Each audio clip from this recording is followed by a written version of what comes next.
want to make sure I got this on current. Man, who did I send that to? Okay, got it.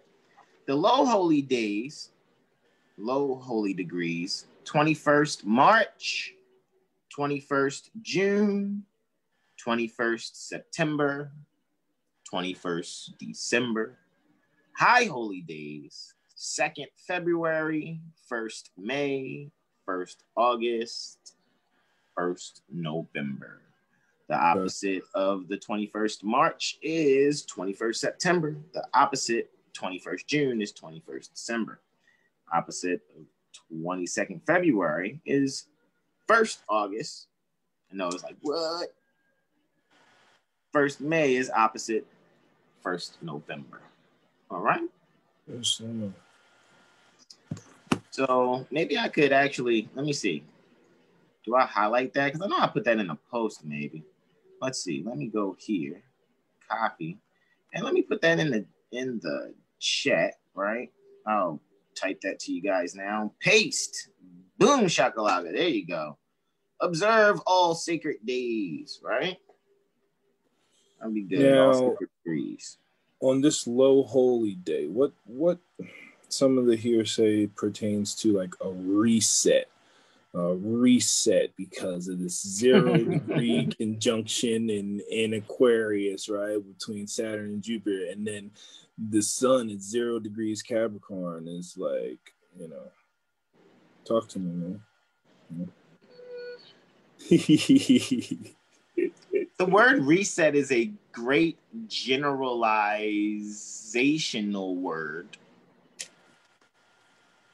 However, I think what may be a heartbreaker is people's expectations attached to the word reset. Indeed. Is that clear? Indeed. So with that being said, I would, okay, first of all, let's just be frank. These are the homicide degrees, 0 degrees Aquarius to 5 degrees Aquarius. Let's be frank, right? Yes.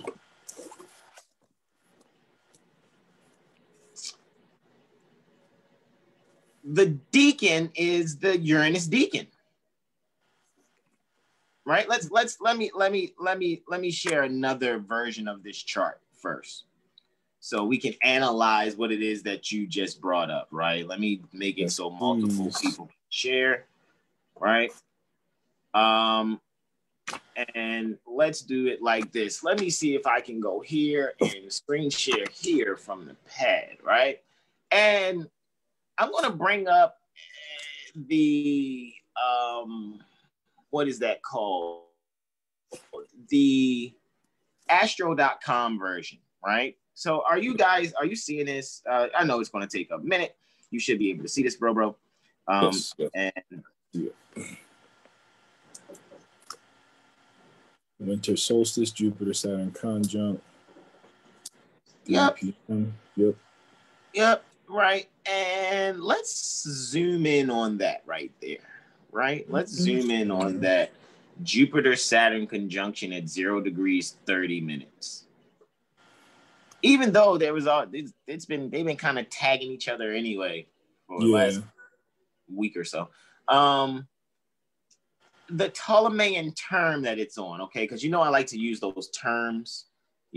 So not only do I have the traditional deacons, so you see the traditional deacon is Uranus, it's the first 10 degrees pertaining to Aquarius, then Mercury is the second deacon, and then Venus is the third deacon. That's because each deacon pertains to the ruling planet or dispositor for the sign that it's for. Of course, the Uranus deacon is for, and it lets you know the triplicity, the air triplicity. So Uranus is for Aquarius, Mercury is for Gemini, Venus is for Libra.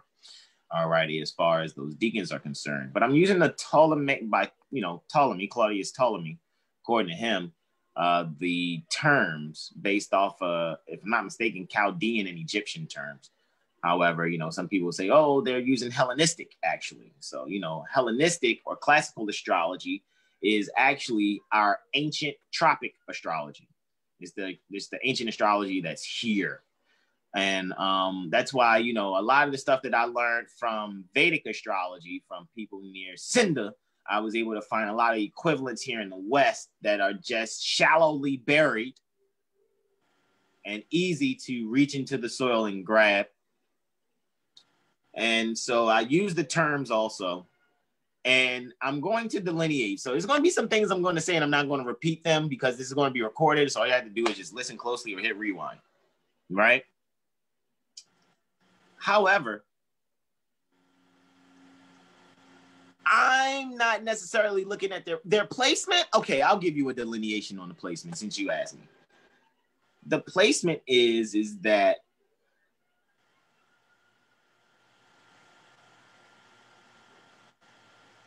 okay, first of all, it's the 8th house.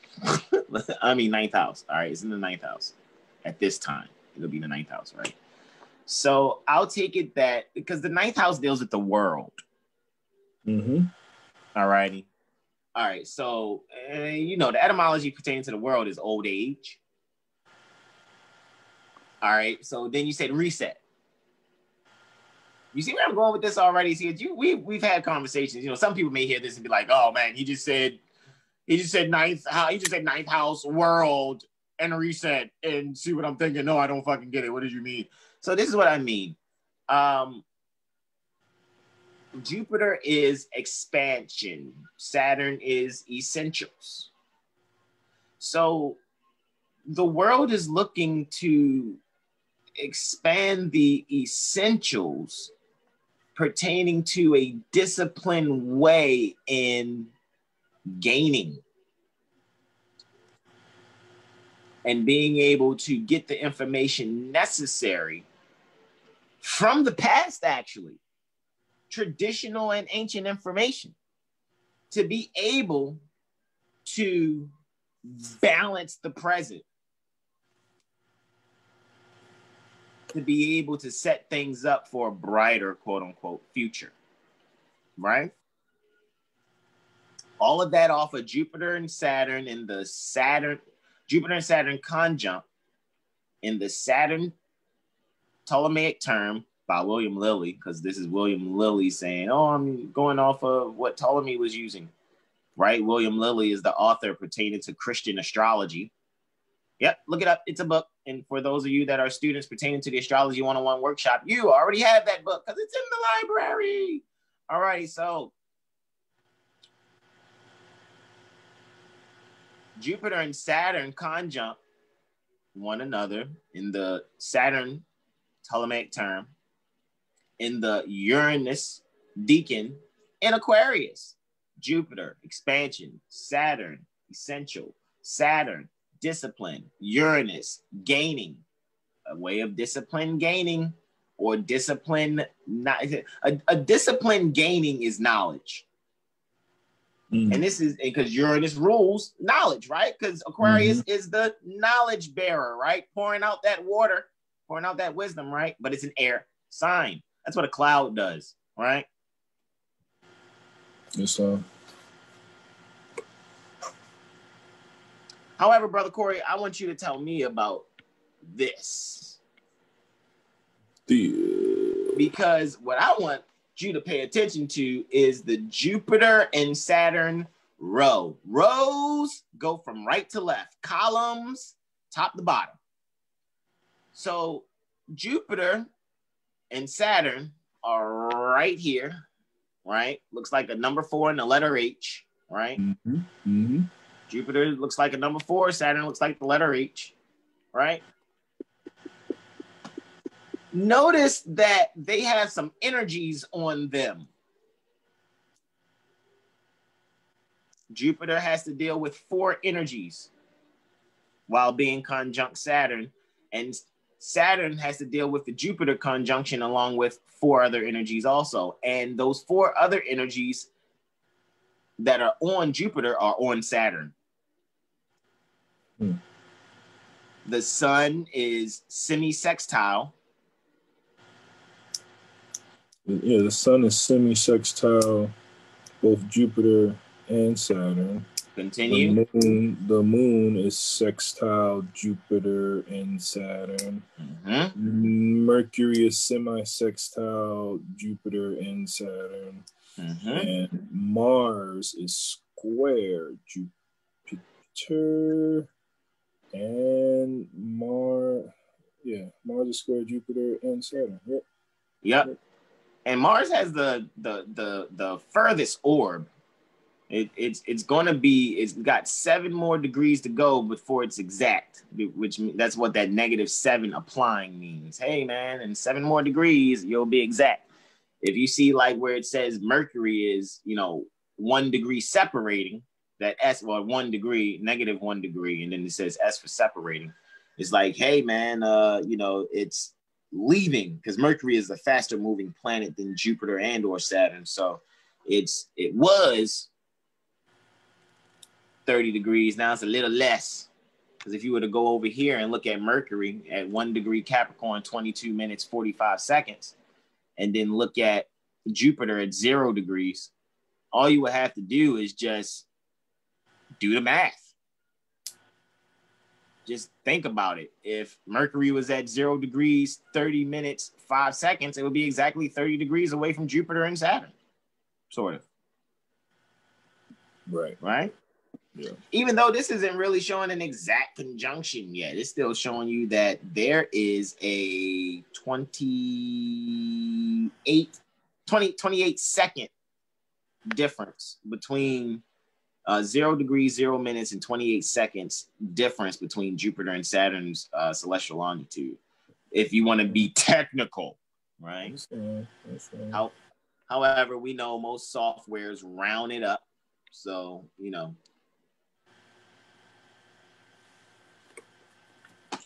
right?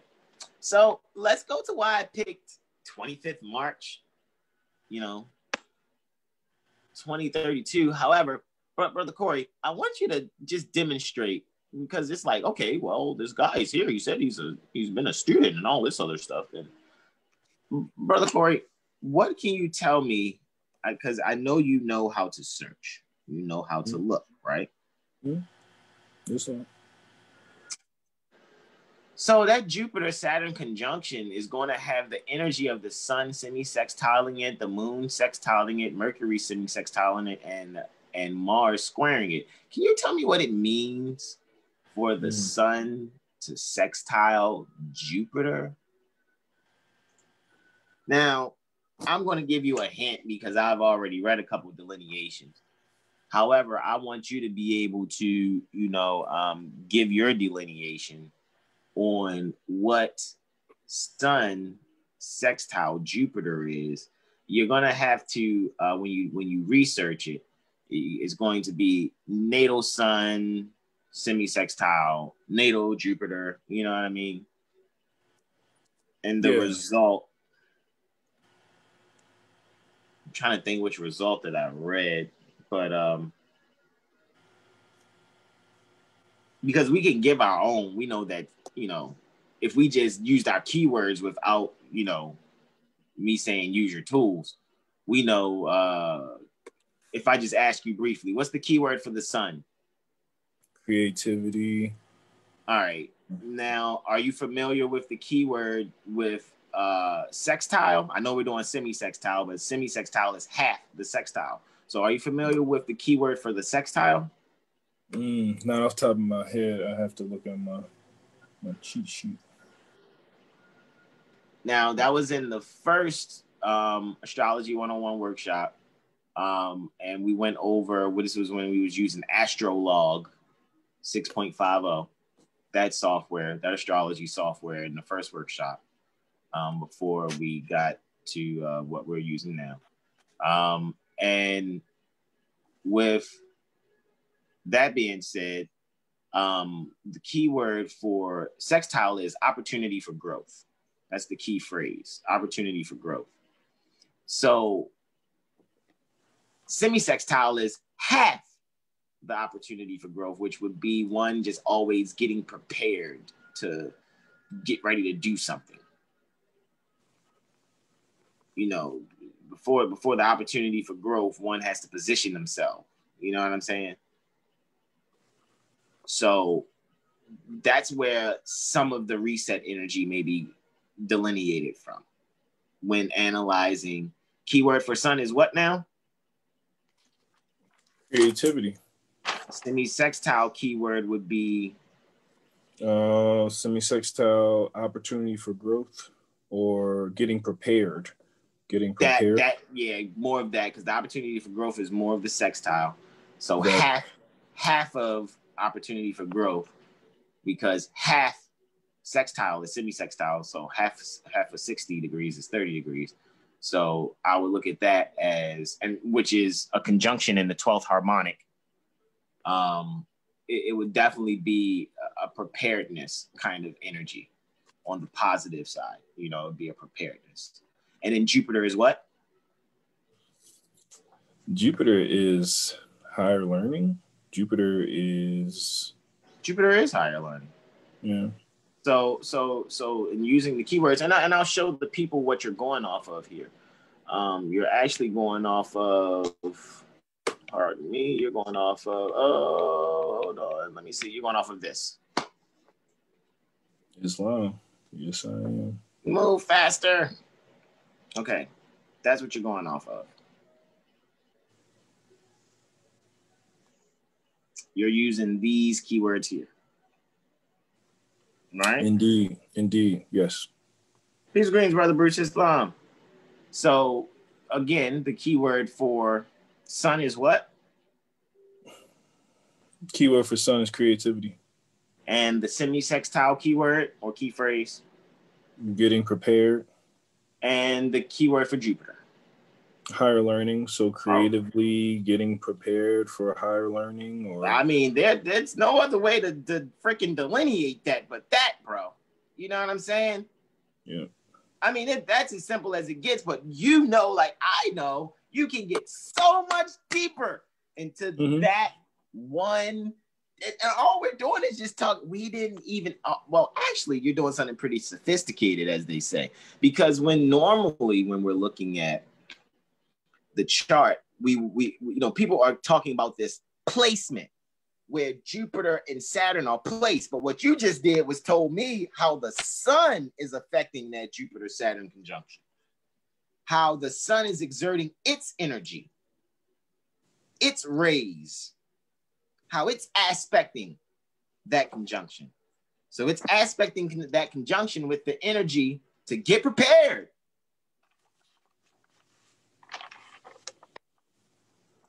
So again, you would delineate that how? Shaquan, peaceful greetings. How would you delineate that again? Sun, semi-sextile, Jupiter again, Brother Corey? Creatively getting prepared for higher learning. Creatively getting prepared for higher learning. Ooh, wee. All right, so it's really going to get very interesting. So now do that with Saturn. So, you know, keyword for sun is what? Creativity. Keyword for semi-sextile is what? Getting prepared. And the keyword for Saturn is what? Keyword for Saturn is essentials. It's actually two keywords for Saturn, but I'll stick with that. You work with sharing or essentials, right? Yeah, exactly. So, creatively getting prepared to share the essentials. I mean, that's what we're even doing right now. Indeed. Look how we're doing it. We're on live. Just, hey guys, let's just, me and Brother Corey just having an astrology conversation, la la la. La la la. We're just having a random conversation. Actually, we're creatively assisting the preparation and sharing the essentials pertaining to that. All right. Sharing is also the key word for Uranus too, if you guys didn't notice that. And which that conjunction is taking place where? What decan? In the first decan. Which is ruled by what planet? Which is ruled by Uranus, and the first decan pertains to originality. Looky. Astro Cookie. And the ability to handle people. That's interesting. The first deacon in Aquarius deals with the ability to handle people. What page? Again, tell me what page. 373, Encyclopedia of Astrology by Nicholas DeVore. 373. Got you. Because I knew you. That's where you were at. I just didn't know which page exactly. All righty. Boo you shakalaka. I'm there. I'm listening. First deacon. Remarkable knowledge pertaining to human nature. Progressive tendency. Progressive. We're going to do the progression chart. Okay, anyway, go ahead. Yeah. So, no, it's just an alignment. Higher learning. Creatively sharing the essentials. Remarkable knowledge pertaining to human nature. I mean,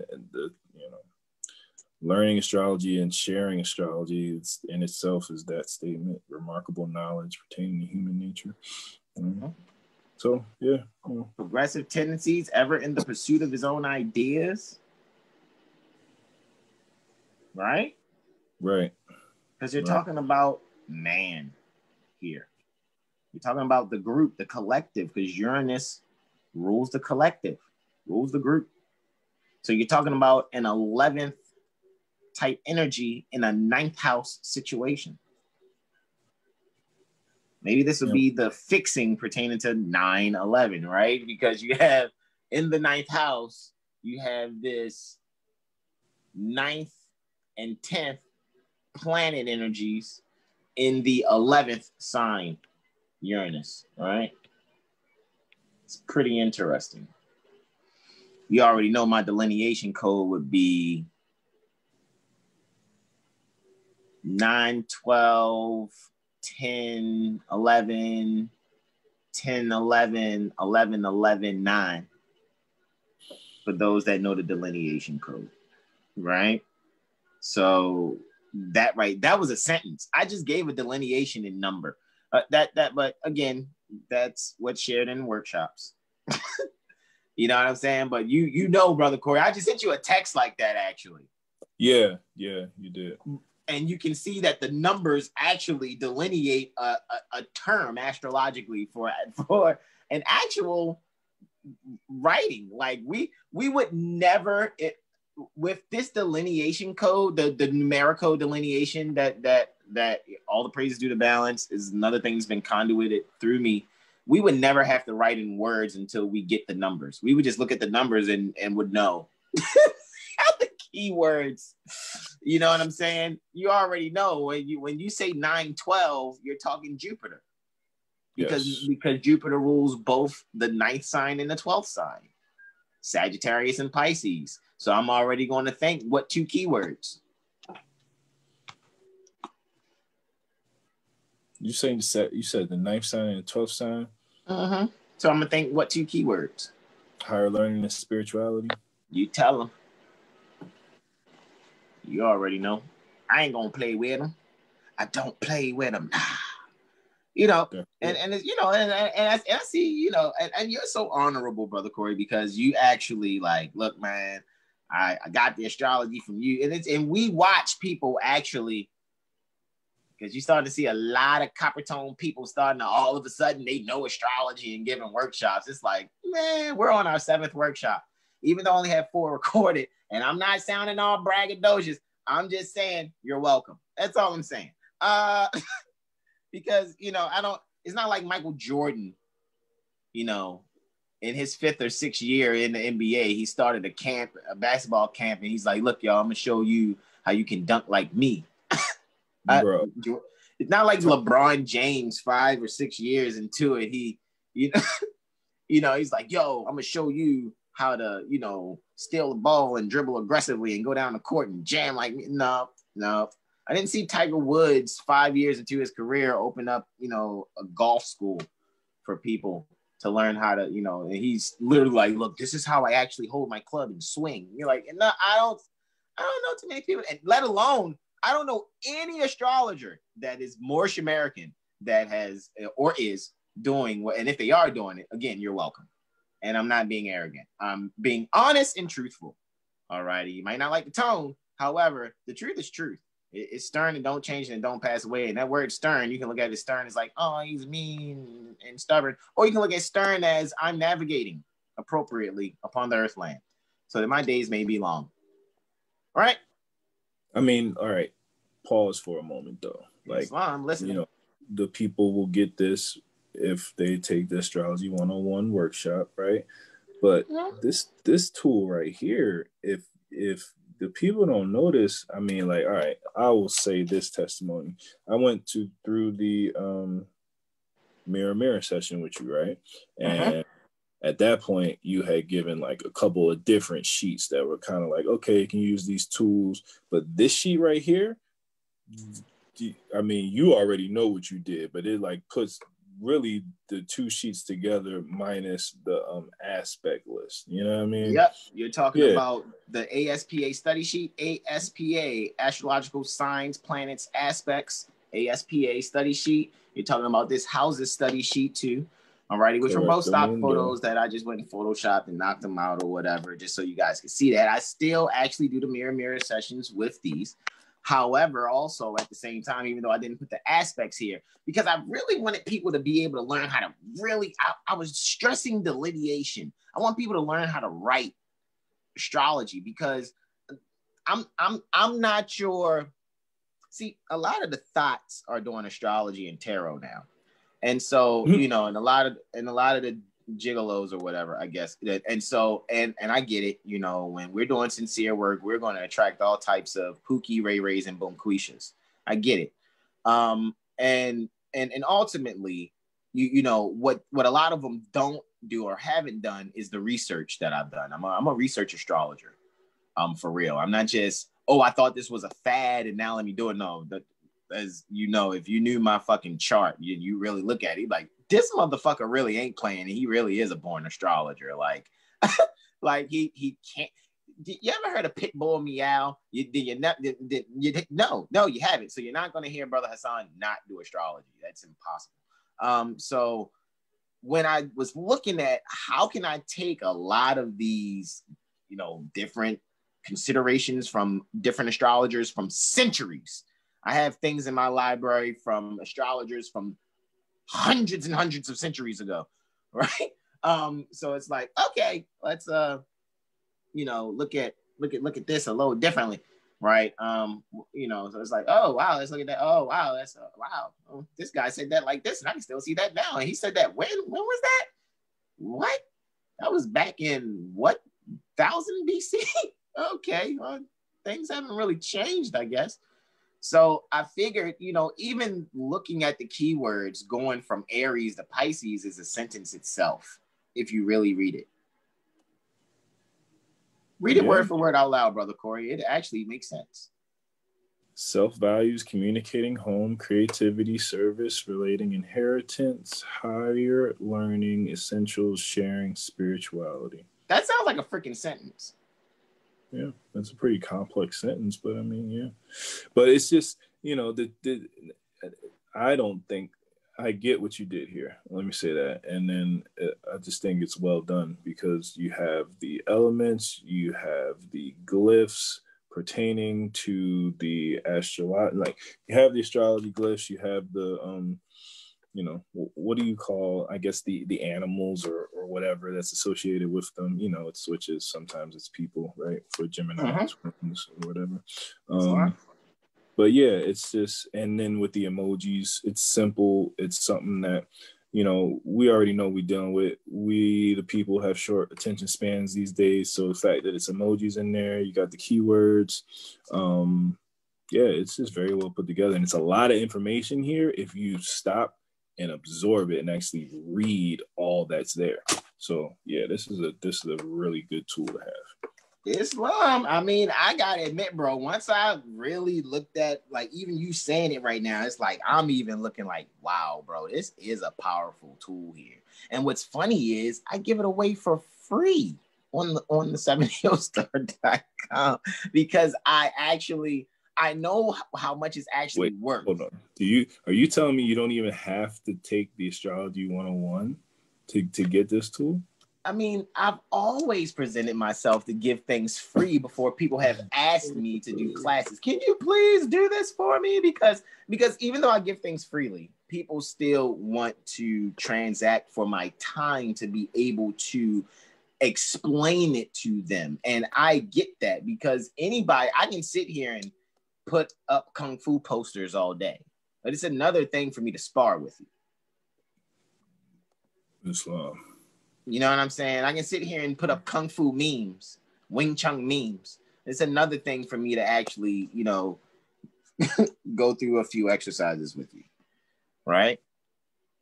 So that's what I encourage. And indeed, Brother Malik, he says, yes, gratitude for you. Will be joining one of your classes. I will inbox you to get into to get the info. You know what? Let me put this out there, guys. 443-376-8764. It's so funny, you know, because I did the 7hillstar.com, and it's a means so that I can, you know, do more work and less phone talking. However, this is how people actually are able to reach me. And a lot of my readings are done through this number more than through a website. But yeah, I can also be DM'd at 7hillstar at Instagram also, right? So, and if you do the messenger on, oh no, I let the screen go out, I'm sorry. If you do the messenger, right? I only access the messenger once I'm actually on,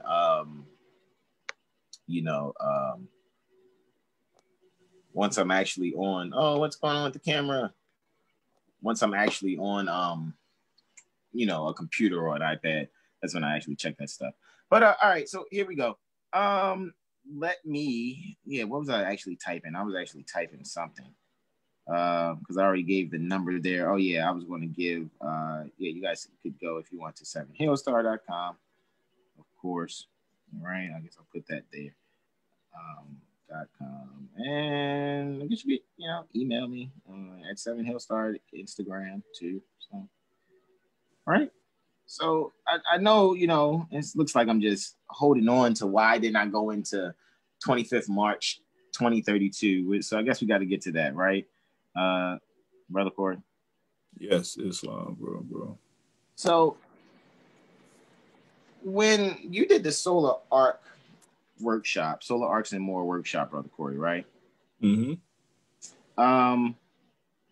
What can you describe in brief? What did you learn about that?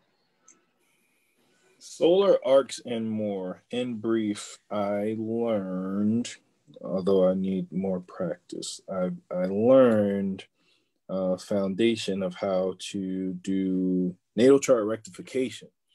Okay. And that is, for those that don't know, that is when there's a question pertaining to the time the subject or your client entered the planet. There's ways to find that out. And we do that by solar arcing. So I mean, if that kind of sits, that kind of should turn on some light bulbs, because knowing how to solar arc, you can kind of what I call spin the wheel. You can look forward and backwards in time, at time, and I mean, you can do that just by casting a chart and changing the date, right? But when you're solar arcing, you're looking at major events that are likely to happen, major occurrences in that person's life based off the transits of the planets. Islam, that solar arc solar arc direction, is a means, when you when you look in the Bible, it actually mentions solar arc direction in the Bible when it says one day to God is a year.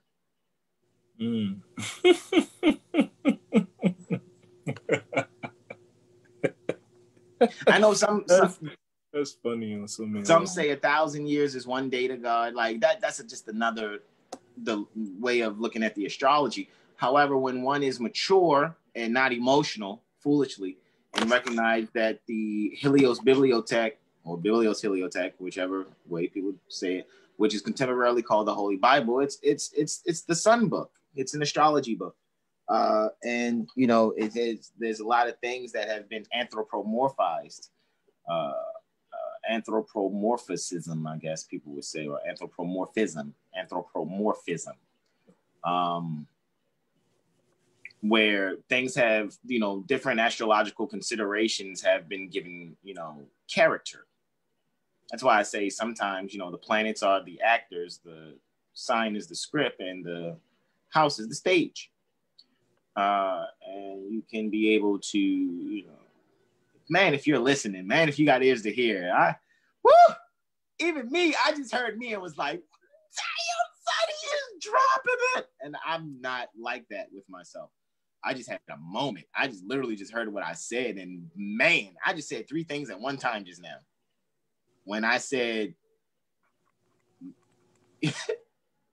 planets are the actors. Boy, yes. Goodness gracious, bro. That's levels right there, yo.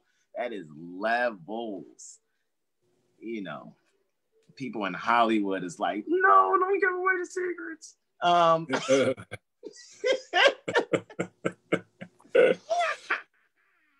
You need to come to me for your movies. Yeah.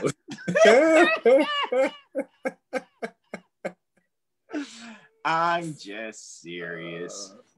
Yeah, we got to come back. We got to come back to the point, because we'll go all the way. Yeah. Yeah, I know, right? Let's have some fun. So with that being said, let me bring the chart up. This is why I solar arc the chart. Why I solar arc the chart? That sounds like a song. We need to, Brother Corey, you need to drop a song called Why I Solar Arc the Chart.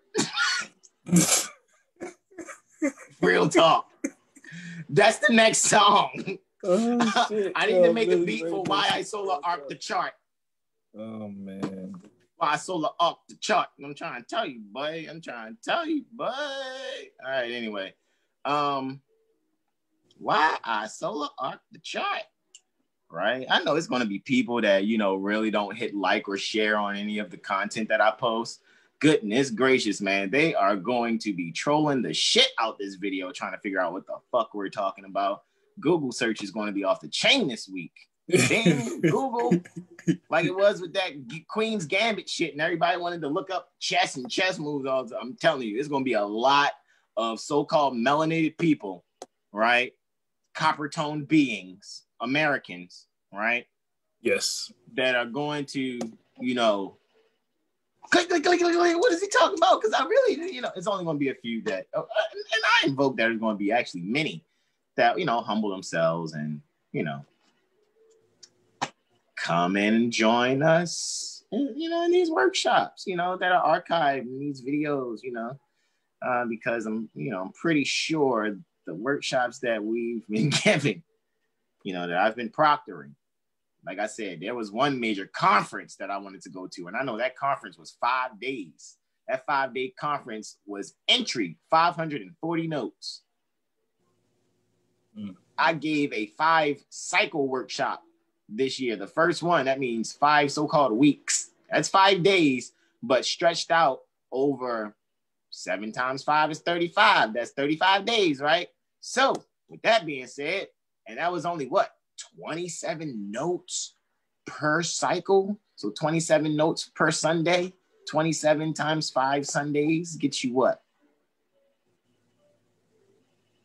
135. That's what it is. That's exactly what it is, right?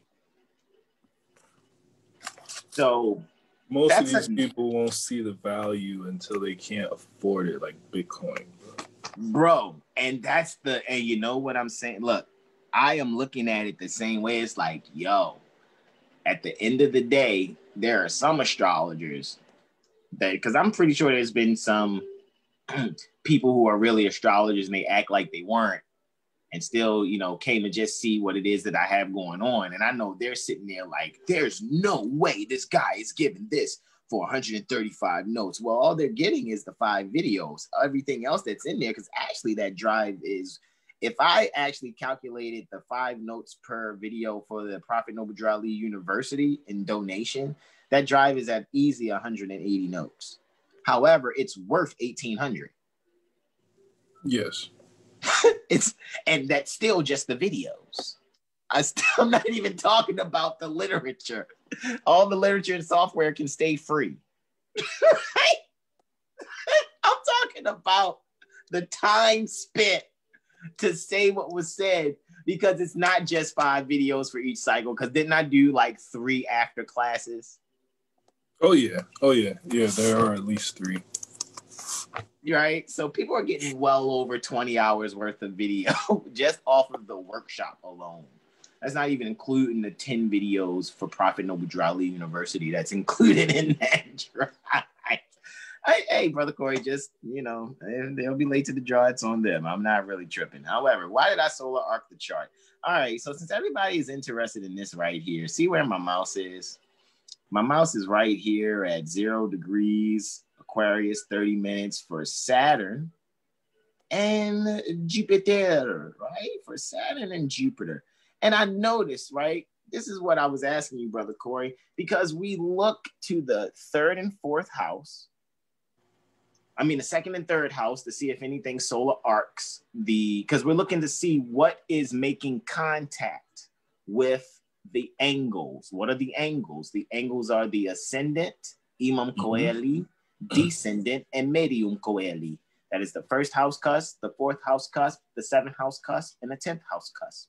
Yes. We are looking to see what is in the 2nd or 3rd house that will solar arc the 4th. For this particular chart, nothing. What's in the 5th and 6th house that will solar arc the 7th house cusp? Nothing. However, there are some things in the 8th and 9th house that are going to solar arc the 10th house cusp. And there are some things in the 11th and 12th house that are going to solar arc the 1st house cusp, which is interesting. However, I only focused on Saturn and Jupiter because that's what everybody's so popularly talking about. Like a bunch of repeaters.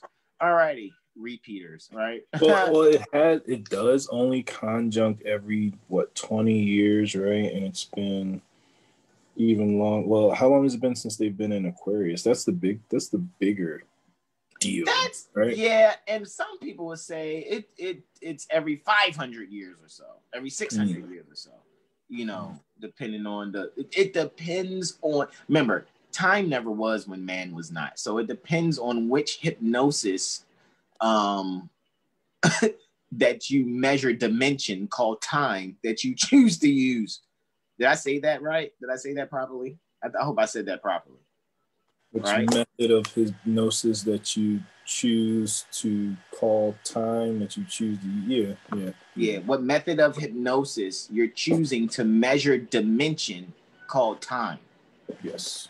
Right? Yes. So the what we prefer in the level of hypnosis is the base hypnosis, astrology. That's the base to all hypnosis.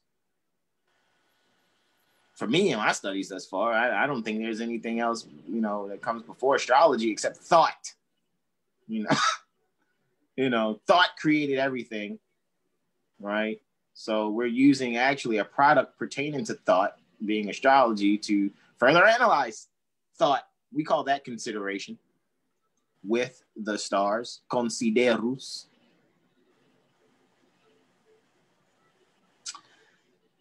I wanted to see this. I wanted to see when Saturn and Jupiter was solar arc the midheaven. The midheaven's at 11 degrees, 46 minutes. Saturn and Jupiter is at 0 degrees, 30 minutes.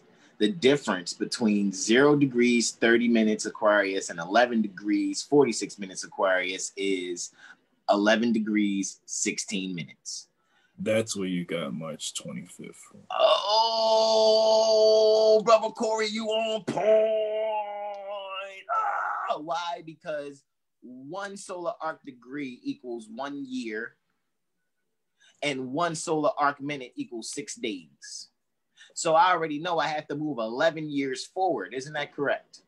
That's correct. I know that 15 minutes is 3 months. Mm-hmm.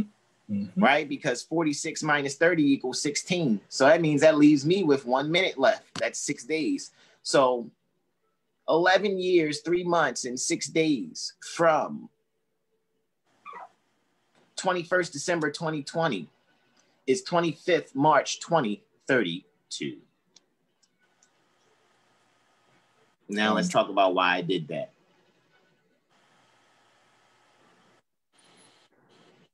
Bringing up all 4 charts now. Well, first of all, let's prove it. Y'all see right here, right, where I guess I should do a bi-wheel of it first, right, and build levels to it. Yeah. So here's the solar arc direction chart. You see how now Saturn and Jupiter are at 11 degrees 58 minutes, which is still technically 12 minutes past 46 minutes, which is still that's another 2 months and 12 days. So if you was to go back 2 months and 12 days from the 25th March 2020, that would take you back to the 13th January 2020. If you wanted to go back from 25th March 2032, going back 2 months and 12 days from there would actually be 13th January 2032. So that's why even in the picture that I posted before going live, I was saying, you know, the consideration and looking at it between the 13th January 2032 and the 25th March 2032. So to let you know, in about 11 years, 3 months, 11 years, 3 months, and 6 days, from 21st December 2020, we're going to analyze that solar arc, right? However, I want to be able to analyze it not like this, because when you solar arc, everything's getting solar arc, because now the midheaven's at 23, right? So what we're going to do is we're going to go here. So just to be clear, though, and I totally forgot. I meant to bring up these couple of points at the beginning before we went an hour into bring this. them up now, bro. Bring them up But now. Just to be clear, on the chart, Saturn and Jupiter are already conjunct, right? We did go over that. They're already conjunct, and they're already both in Aquarius. Now, what is occurring on December 21st is the solstice, you know. So it's like the conjunction's already happened. The great conjunction has already happened. It's just that, you know, there will be the solstice come the 21st around 9:30, I think, 10 a.m. we were talking about. Time around that time. So yeah, and that's why the sun even right here is 25 minutes past 0 degrees 0 minutes, which because it's at 3. But yeah, yes. So that means go back 5 hours, and yeah, it will be at, you know, entering the ingress. Sun, ingressing Capricorn. I yield. Yeah, so just wanted to point that out. It's like a lot of stuff is hearsay, and it's just one of those small points, you know what I mean, that just shows like sometimes you could be preparing for something that's already occurred, if you're just kind of going off of what you're being told versus what you know from self-study. I yield the floor. Indeed. Peaceful greetings, Brother Antoine. And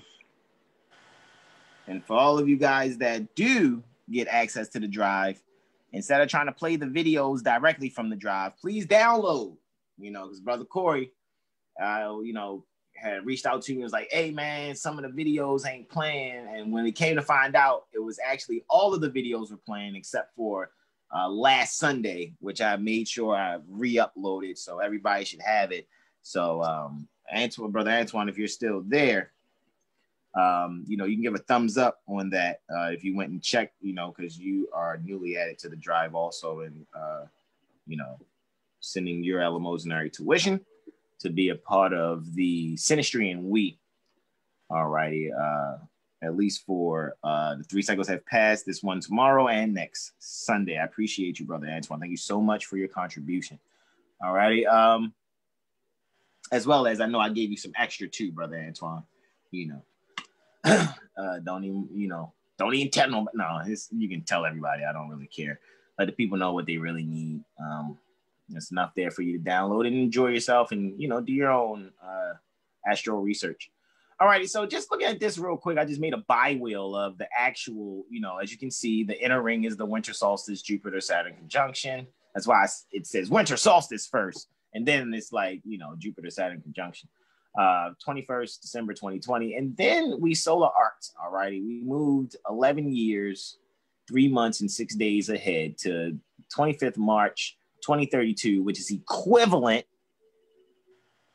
to 11 degrees, 16 minutes from 0 degrees,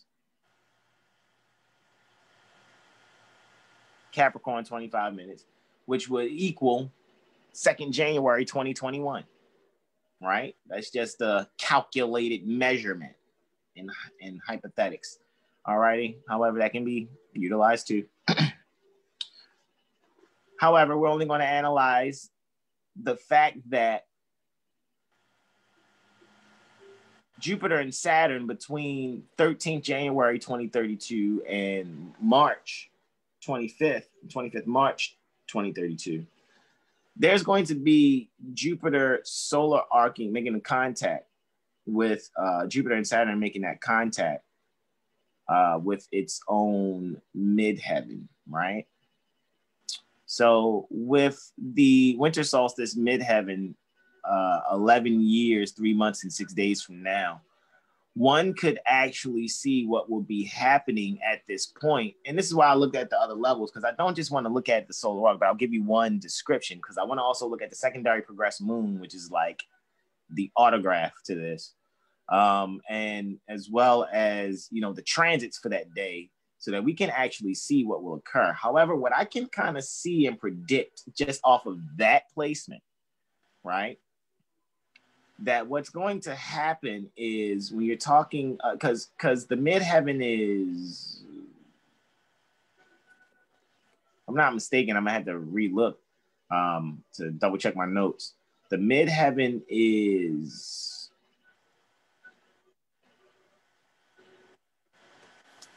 what?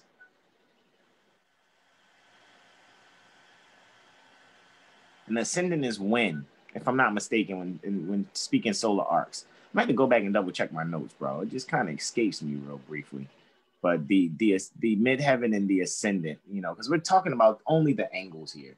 So what I'm noticing though, when it comes to, the career, or when it comes to mom and dad, right? There's going to be, because Jupiter wants to expand and Saturn wants to restrict. However, the Saturn-Jupiter conjunction always is, like we've said too, and some of us that have studied this, that's the star that the three wise men were looking for when they were looking for baby Jesus, so to speak, right?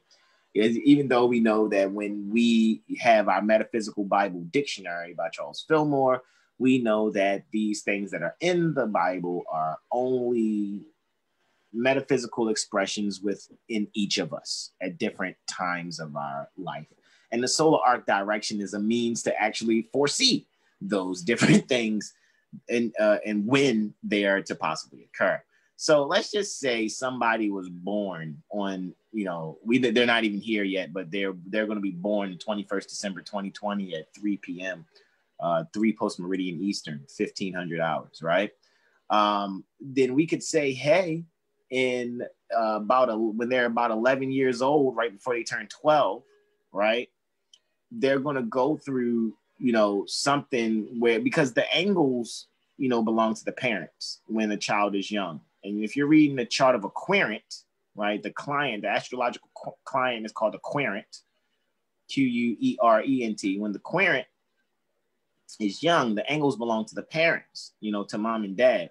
So really, this could be, some type of, when you're talking expansion, right, with Jupiter and then Saturn. See, I'm not going to always look at Saturn as restriction. It could be a means also to expand the essentials and share. So that means that within 10 years 11 years, 3 months, and 6 days from the 21st, December 2020, one could actually see an increase in real estate. That's a very strong possibility. However, you could also see, Brother Corey, what's 11 degrees Aquarius? Because we know 0 degrees Aquarius is homicide. 11 degrees, 10 minutes is Neptune South Node. Looky, Astro Cookie. It's some other things around it too. What else is around that? 11 degrees, 37 minutes is Armus.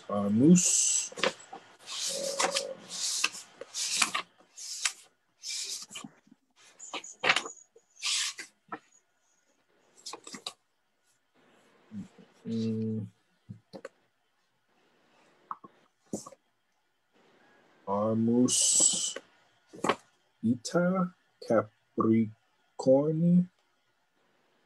Yep. Contemptible, nagging, contentious, unstable.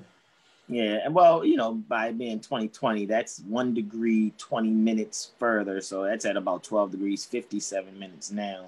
That actual fixed star Artemis.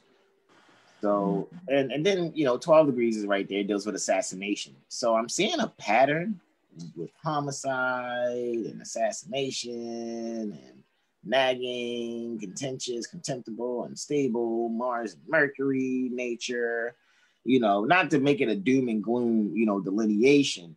However, when you're looking at other things that, right now at 1 degree 29 minutes would be Alberio, which is the second brightest star in Cygnus. It's Beta Cygni. And, it has that, nature pertaining to Venus and Mercury, which is beauty, a lovable disposition, resigned to fate. Then you got there at 1 degree 59 minutes, because in 1925 at 0 degrees 39 minutes was Altair. What's Altair, Brother Corey? Fixed star.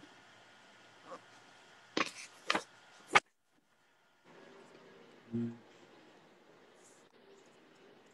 that Saturn and Jupiter is conjunct around that area. So yes, it's a fixed star. You got your book still open on 107? The Encyclopedia of Astrology? Mm-hmm. Yeah, I got it. You said 107? Yep.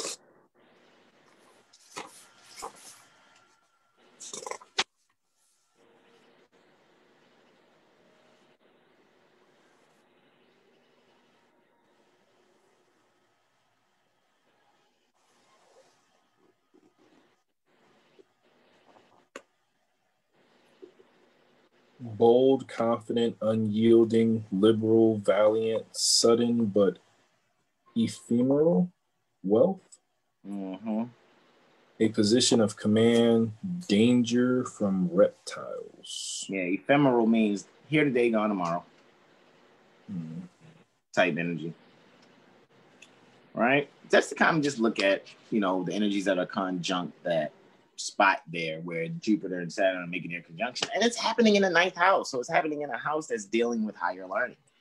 Right? So, and again, when we was looking at the astro chart, we saw that we were looking at the Saturn term. So again, we're dealing with that essential and sharing energy, discipline, restriction, limitation, possibly great teaching, because Saturn is also the great teacher.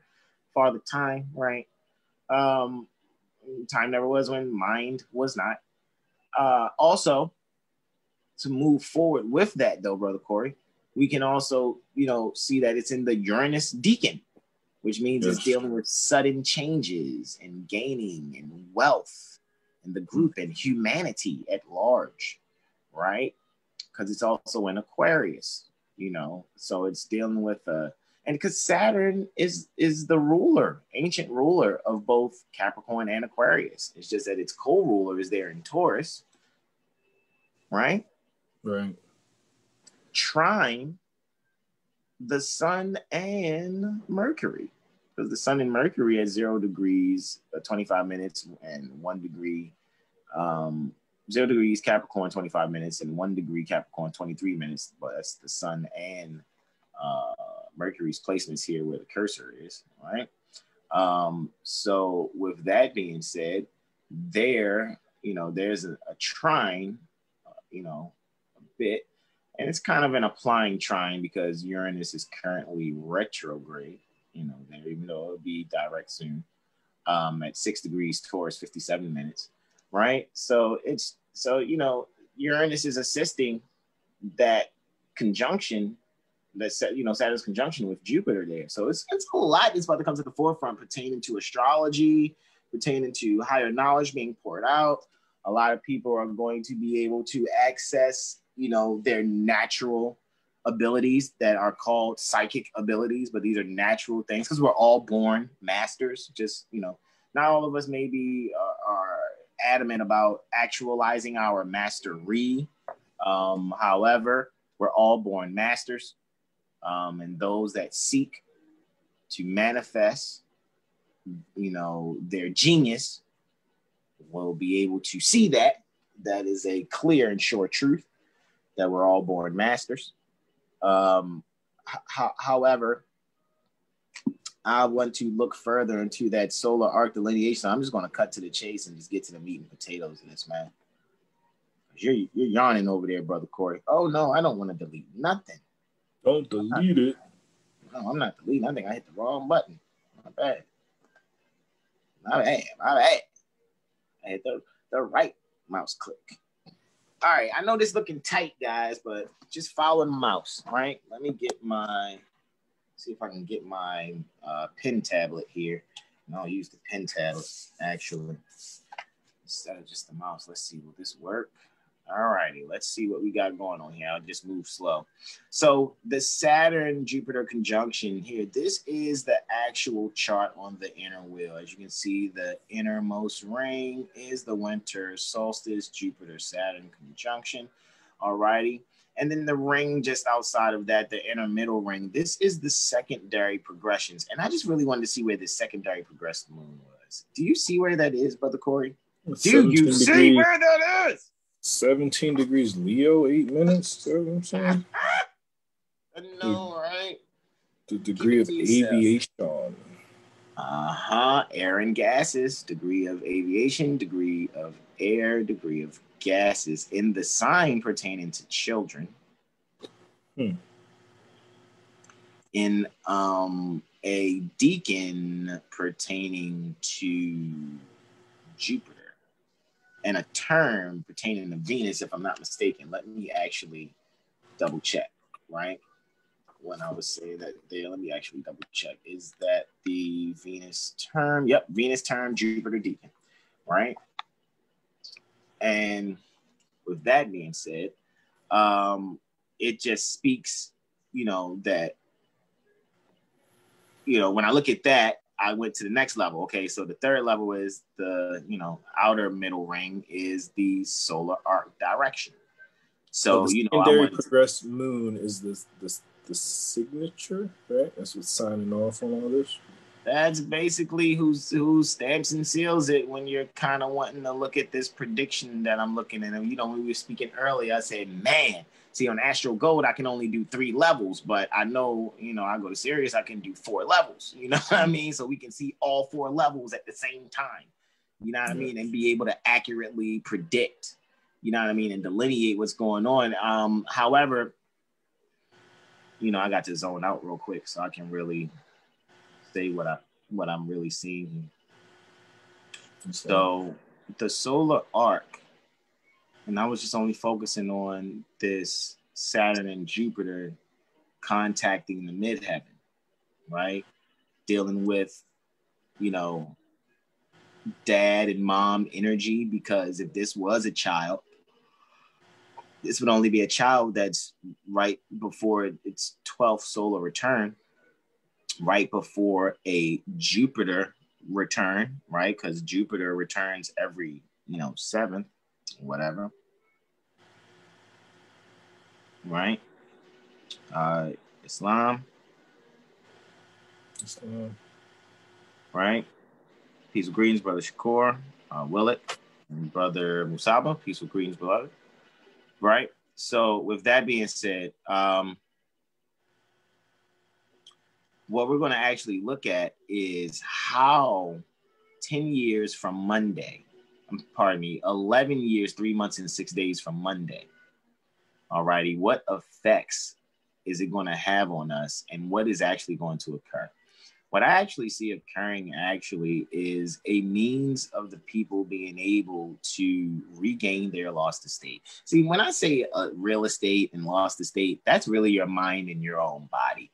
You know, a lot of people, you know, don't want to really deal with the metaphysical portion because they really just want to deal with the pomp and circumstance of the materialistics.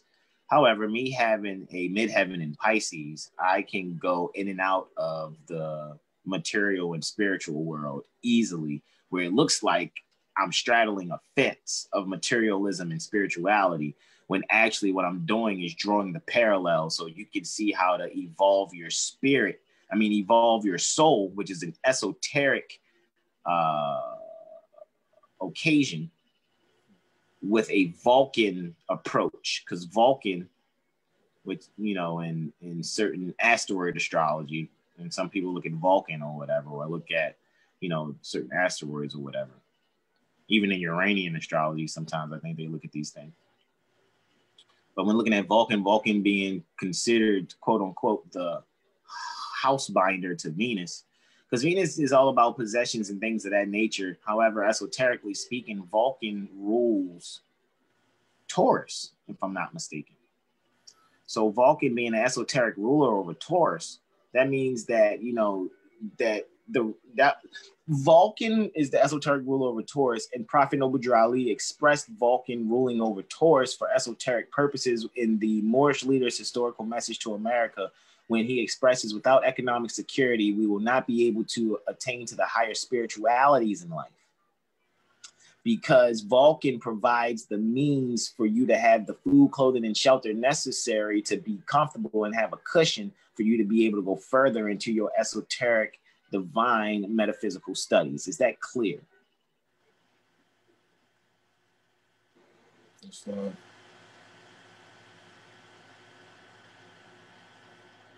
So with that being said, in moving forward, what I'm seeing is that once you have this ninth house, which deals with higher learning, all right, Saturn, which deals with, you know, essential sharing, and Jupiter is dealing with the higher learning. So we have this essential higher learning sharing energy is going from the higher learning house into the essentials house.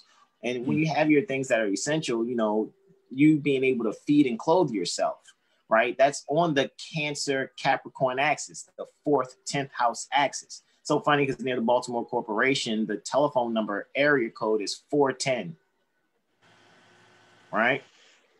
So it just speaks to home and career, right? So a lot of home and career things are going to be coming to the forefront, right? And people are going to be able to do so.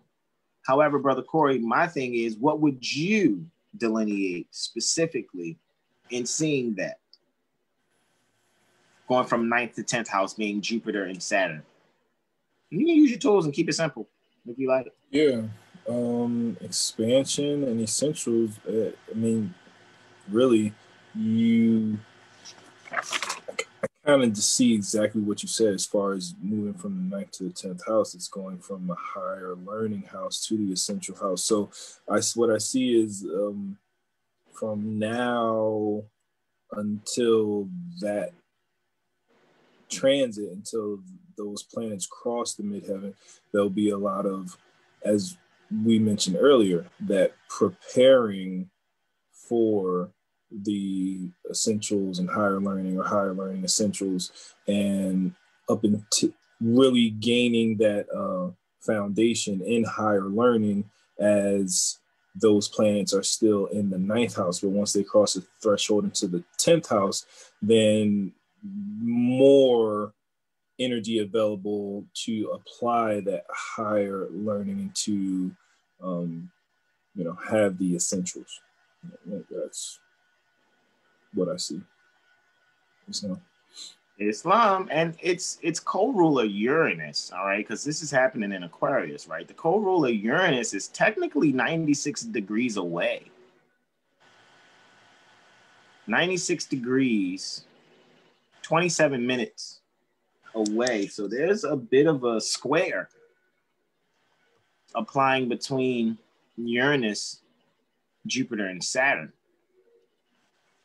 right?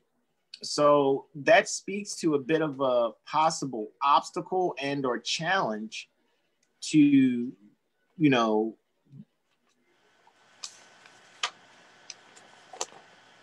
dealing with 12th house and 9th house issues. It's so interesting because, like I said, 9 and 12 are naturally, you know, disposed by Jupiter, right?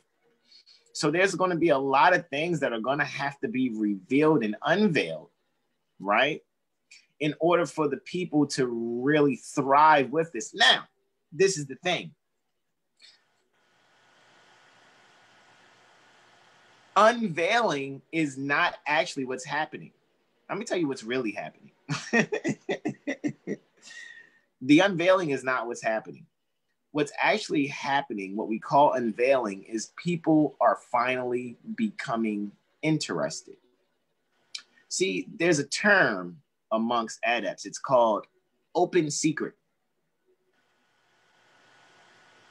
It's open because it's right in front of your face the whole time. It's secret if you're not interested. So when you're not interested, you're blind to things that are done in plain sight. However, once you show true, genuine interest, it's like everything is a lesson. You never miss anything around you. It's like everything is a clue and a context clue. You know what I'm saying? But all right. However, I'm going to wrap this up, Brother Corey, because I know we're getting close to midnight, right? So I want to say my final delineations on this and kind of close out. So let me just show you and let me just kind of speed delineate this. I know I hit a few points just to get there or whatever, but however, let me move on. So 11 degrees, if you see on the transit level right there, look, man, the part of fortune and Pluto is there. So there's Pluto actually conjunct. So they will actually be about 3 degrees in orb, the solar arc, to Pluto and the part of fortune, right? Really right before the part of fortune is closer there. So I think that is when people are going to be able, like anybody that makes any type of, I guess, because Saturn is led, Jupiter, and Jupiter is 10. Right? Saturn is led, Jupiter is 10. So Saturn deals with the career, whereas Jupiter deals with the industry. So when it comes to career and industry, I think that a lot of people are going to be able to find, you know, that pouring out of knowledge pertaining to, you know, their actual wealth. I think the theme here really is whatever people learn now about group economics, it's going to really show what you did now. Let's say from the 21st December 2020, it's going to really show what happens collectively in the terms pertaining to how people deal with their status, deal with their career. We'll see how, you know, mothers and brothers are coming together to bring children to the planet, alrighty, because they may find a means and a way, because remember that secondary progressed moon is in the children's sign in the 4th house. So it's in the 5th sign in the 4th house. So moon is in an accidental dignity in the 4th house. So it's doing good in the 4th house. However, it's in Leo. So it could be dealing with mothers and their children. Actually, because that secondary progressed moon is technically opposite the solar arc Saturn and Jupiter. So you're now looking at, you know, mother, and it's funny because Saturn and Jupiter are both very, you know, when you're delineating that, Saturn sometimes is the grandfather and Jupiter is the guru or the teacher. So it's going to speak to a lot of brothers. Man, I'm telling you, because I can see it. A lot of brothers, a lot of mothers, right? That's the moon, right? Secondary progressed moon are going to be sure to reflect for themselves and their children whatever knowledge is poured out from the men in the family.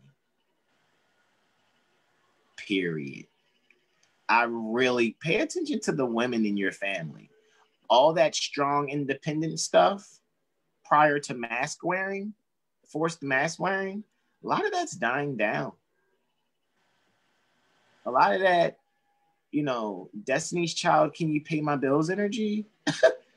That's dying down a lot. A whole lot.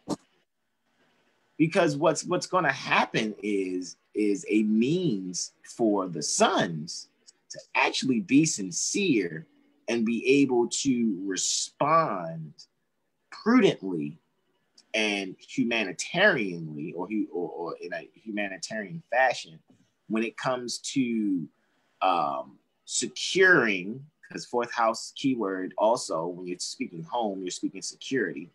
When it comes to securing mother and her children.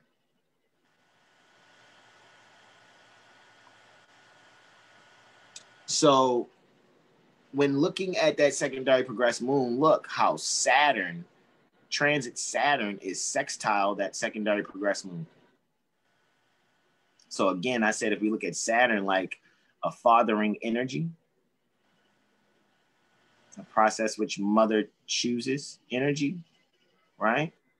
So funny because Saturn and Uranus are both in Gemini, right? Because those are both the co-rulers for Aquarius, right? Which means technically that they're trine. Well, at least Saturn is trine solar arc Saturn, because solar arc Saturn is at 11 degrees Aquarius, 58 minutes. Transit Saturn is at 17 degrees Gemini, 25 minutes. So there's a 6 degree orb, roughly 5 degree and some change orb, roughly 5 degrees, 27 minutes orb, right?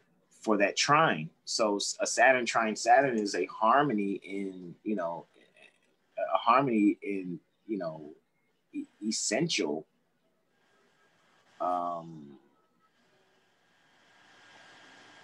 I don't want to say it, I would say essential, I would say discipleship, but the reason why I'm saying essential discipleship is because people by this time will have really learned what they needed to learn, rolling over these different concepts in their head, and then they will be in a certain groove, so to speak, of how to, because I think a lot of this is conflict resolution. See, a lot of people are having to be able to find value in being on their toes psychologically when it calls for whatever the economic situation is. So I really think what people are really going to make sure they're wealthy in is a means to have a mindset stable enough to be able to deal with sudden change. Because that, again, sudden change is Uranus, and at 23 degrees Gemini transiting 25th March 2032. Remember, that's what I see, what is actually, and technically, yes, that's still technically that Uranus along with that Saturn is still within orb sextile to that secondary progressed moon, which is really saying like it's really going to have to deal with some type of leadership, women, children, and leadership, because Leo is dealing with the king, right? So when you're dealing with kingly or royal women and children, that means you're talking, you know, the opposite of the, you know, the king's consort would be called, you know, a queen, and then the prince and the princesses would be the children, right? So I would be kind of looking to those types of energies, you know, so-called royal energies, and how that moon is in Leo is actually dealing, you know, with that secondary progressed moon in Leo, how it is interaspecting with that Saturn and Uranus sextiling, which means it's an opportunity for growth and, you know, people being able to communicate and think from their heart for real. Because Gemini's communication and thinking, and Leo rules the heart. So now people are really going to have to use their subconscious mind. You know, moon is the subconscious mind, you know, and tie that in with their heart and be secure.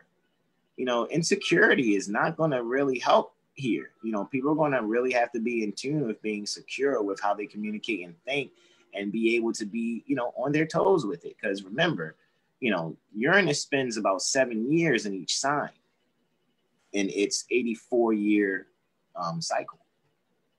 All right. So we looked at the chart for the 21st December 2020. We looked at the secondary progressed moon mainly. I didn't get into anything else in the secondary progressed chart because technically I'm just selfishly moving forward and really just wanting to look at this secondary progressed moon. I was paying attention only to the solar arcing pertaining to Saturn and Jupiter, even though there are there's a lot of other things here, guys, that you can really look at and enjoy and really be like, yo, that is, whoa, this is that, and whoa, and that's this, and whoa, and this is happening too. Yes, you can really see these things and enjoy them. However, moving forward, I want to also just be able to just really show you guys also that this secondary progressive moon here at 17 degrees is also trying the solar arc Venus. I did want to speak on the solar arc Venus a little bit, trying that moon, which is also kind of just leading to essentially that Venus being opposite Saturn, as well as being opposite, you know, that Uranus. So that Venus, which is kind of conjunct the secondary progressed Venus also, which is, you know, ordinary, because you expect, you know, some of those, you know, inner planets to kind of be close in their solar arc and their progression, sort of kind of still be rather close in range. However, we're just looking at the beauty and harmony in possessing, you know, an artful way in how we relate to one another, you know, that reflecting, you know, the transiting means at that moment on a mundane level of really, you know, having an essential communication pertaining to that. So I think, you know, around this time, a lot of people are just going to be getting straight to the point. And even if, you know, things appear to seem drawn out or long, what actually is occurring is people really getting the value out of the essential things. So we're solar arcing the Venus from where it was at 7 degrees Sagittarius 41 minutes to 19 degrees Sagittarius 9 minutes, because it had, you know, that's the 11 years, 3 months and 6 day, you know, solar arc direction, which has it just 2 degrees 1 minute past trine the secondary progressed moon. So it just kind of lets me know that just those two right there is letting me know that people are really going to be valuing what they learn, how they learn, and the protocol in being able to handle sudden changes and rearrangements for essential things. I think a lot of people are going to be learning how to not necessarily live with less, but not necessarily put all your energy, love energy, want energy, and stuff into things like that. The materialism is going to die down a lot. It's going to increase the spiritualism, because a lot of people are going to want to expand the essentials. Again, Jupiter, expand. Saturn, essentials. Aquarius is astrology. Aquarius is knowledge. Aquarius is wealth, group economics, humanitarianism, altruism. All right. I yield the floor, Brother Corey. I really felt like I just went in and I see you yarning and stuff, and I know it's late. But I know you're here though, bro. I know you're here though.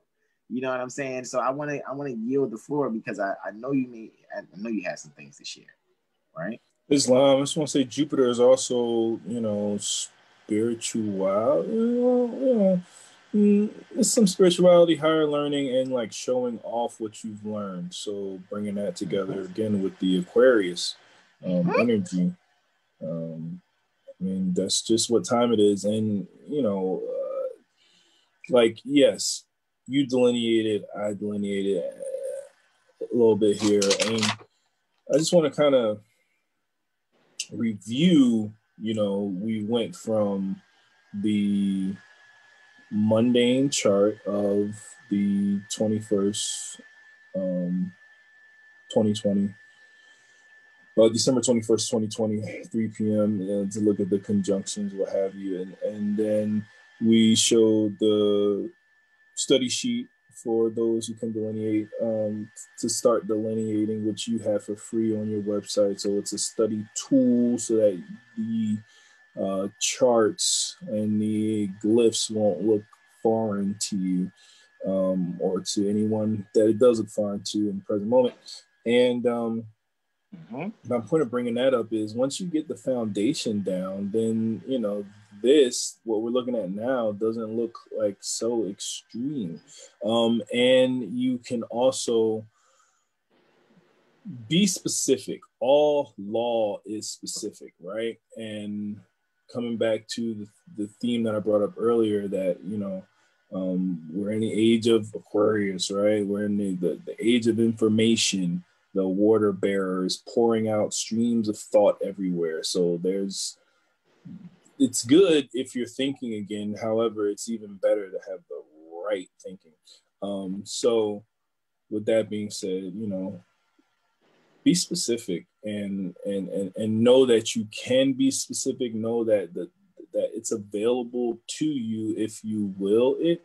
So when we come in across the next major conjunction or whatever is going on in the transits of the planets that cause and effect as above, so below, that have an effect on us, and we want to tap into said energy, it may be prudent to know what said energy is. And then again, this comes with more astrological study, but you can see what Brother Hasan did. It was like, oh, okay, well, knowing my solar arc, you know, having that tool under my belt, well, let me see when these planets cross the midheaven and how that's going to affect the people. So if you're going to set intentions pertaining to the conjunction, you can look at how the conjunction is playing off the energies of the other planets. And then you can look at, all right, well, if I'm setting an intention for this energy, let me see where this energy is riding to, instead of just like,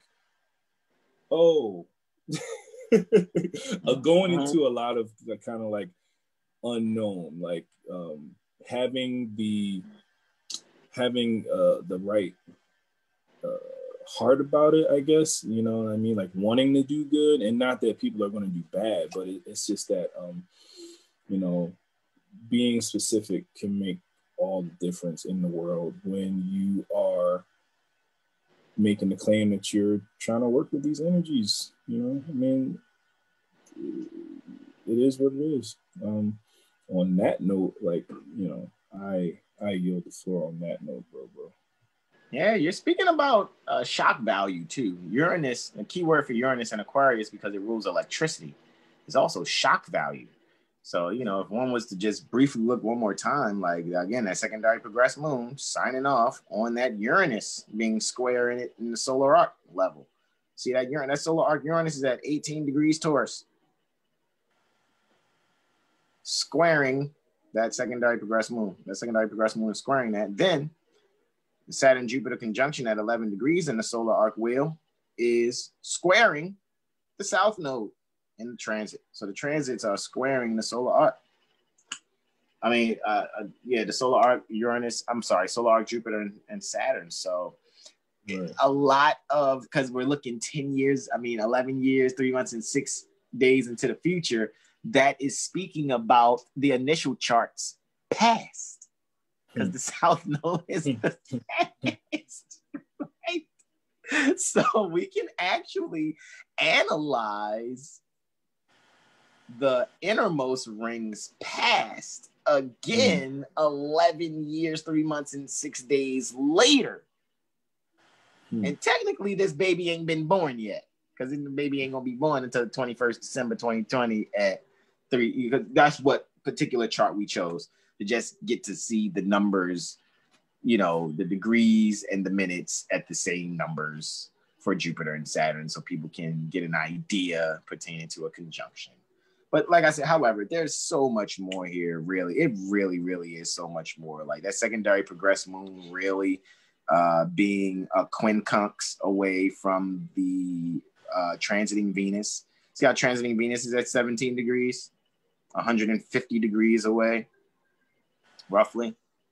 Yes. If not just a little over by 44 minutes to that secondary progressed moon. So again, we're talking about the values. And what house is that? That's the 11th house for the initial innermost chart, which means that Venus is conjunct at Neptune, and is not Venus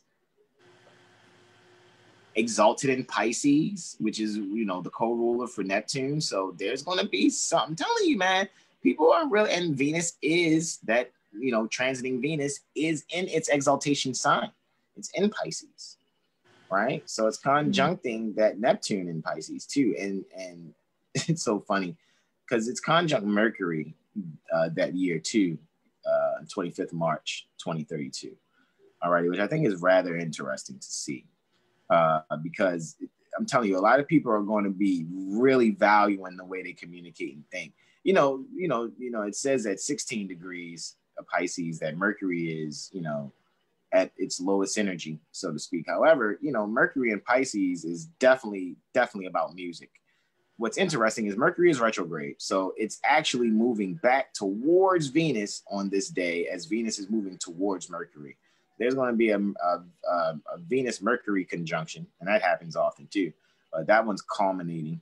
It's coming, together around that time, 25th March, 2032. So in about, it looks like in about 2 or 3 days probably after that, they'll be conjunct, if not less, at the same degree. They'll probably both be at, the way it's looking, they'll probably both be at like 19 degrees, or the end of 18 degrees, the beginning of 19 degrees once they're conjunct. But then again, that's when you hop in the DeLorean, and go, to the future, go back to the future, However, I'm going to stop because Brother Corey, you already know, man, I can keep going, bro. I see a whole lot more than I'm saying. I just wanted to get the people's ears wet with this. Let me check the chat real quick. I probably missed a few things. Let's see, who did I miss? I saw Brother Willick was going in. Brother Willick, man, come on, man, and just come on and get your chart done, beloved. You know what I mean? There's many different services that I provide. A servant's worthy of his hire. For I do nothing really at all to, get resources for myself except do this. So that's why, I exchange with the people that way. And normally, like, it's via the Cash App, your elementary tuition in lieu of lawful money via Cash App. All righty, that's the Caduceus symbol, what is contemporarily called the $, our astrology street. All righty, and reading Brother Willick's comments, 9th house, 9 ether, okay. I see you put your solar return there too. You're a Leo also, beloved Islam. Yeah, ether plane vibrating slow.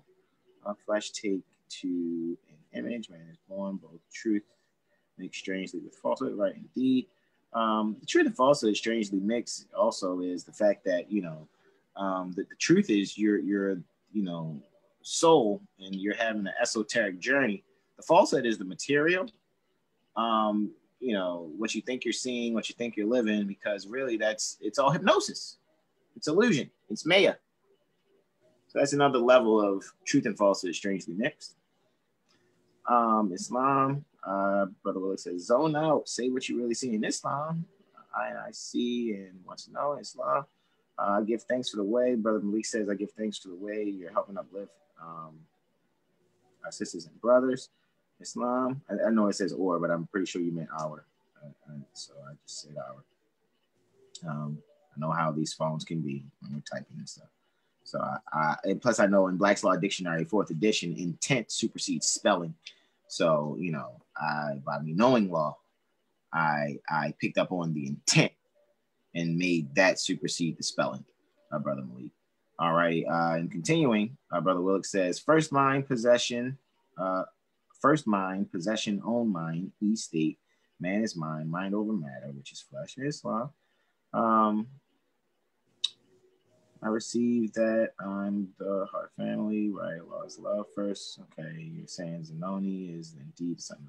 I guess got you. I've seen certain considerations of certain astrological cultures of that being there also. You give our elders a great warming appearance with the way they speak through you. Salam, salute, gratitude indeed. Brother Willick, I appreciate that. It's very kind words, Brother Willick. Abraham Bey, thank you. Zeke Hala Madi Bey. All right, peaceful greetings to you. I would like to get my chart as well. Indeed, Zeke. Again, I had put my information up here. Like I said, there is a website, 7hillstar.com. However, normally people I'm a little old fashioned. So you can actually text me and or call me and let's just get it over with and do a full disclosure call. And you can give me a shout, and we'll go over the different types of charts that I have, guys. You already know the mirror session. It used to be 120 notes in lieu of lawful money, and then I enjoyed it. I just wanted to have it at 101. Was thinking about taking it to back to 120, so it can be on a trine on the harmony, because that's where I want it to be. I want to do the trine and the harmony pertaining to the astrology, because that's what I want you to see when you do the mirror workshop, to harmonize with yourself. All righty, so that's where I'm at with that. So anywho, and continuing with that being said, 443-376-8764 is the number where I can be reached, right? On Instagram is at 7heelstar, right? You can DM me there if you prefer that, at 7heelstar on Instagram. And then the website is 7heelstar.com. All right. And there you guys can actually book your readings there if you like.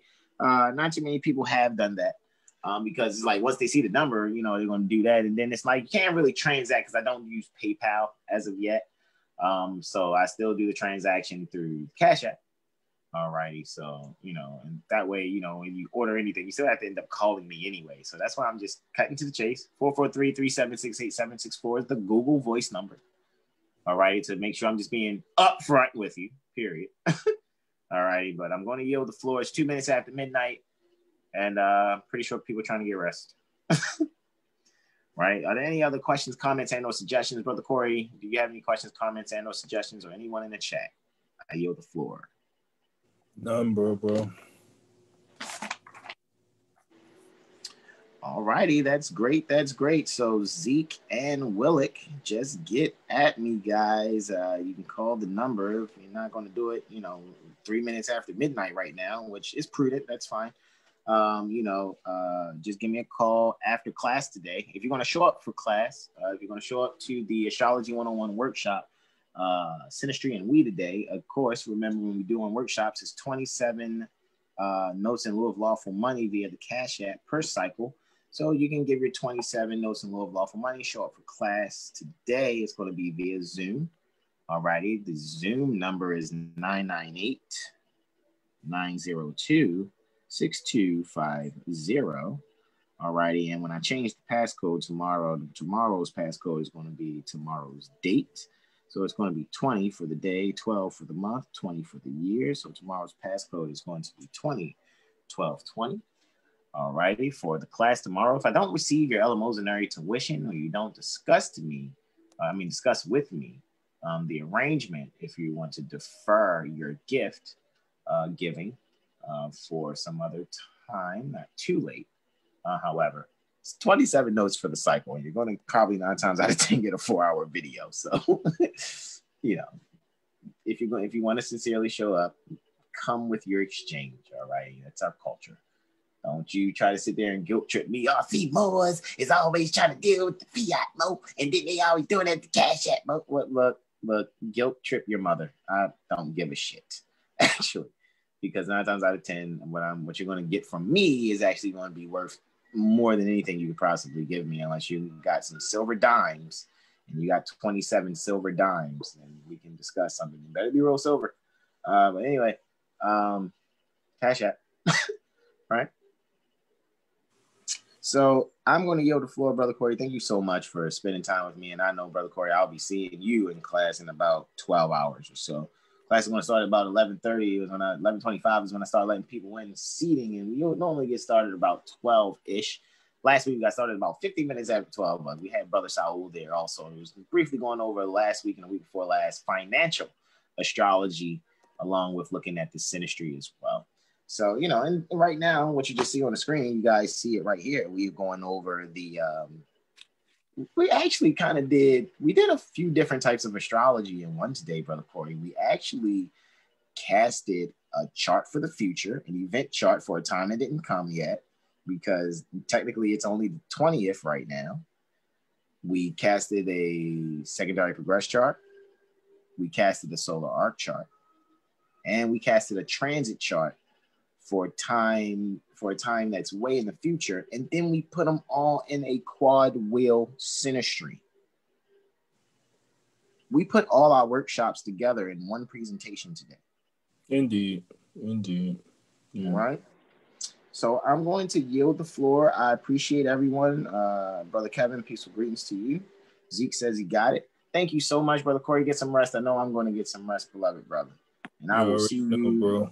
Indeed. I will see you in class in about 12 hours. Everyone, enjoy your evening. Let me stop the screen share so they can see our faces respectfully as we sign off.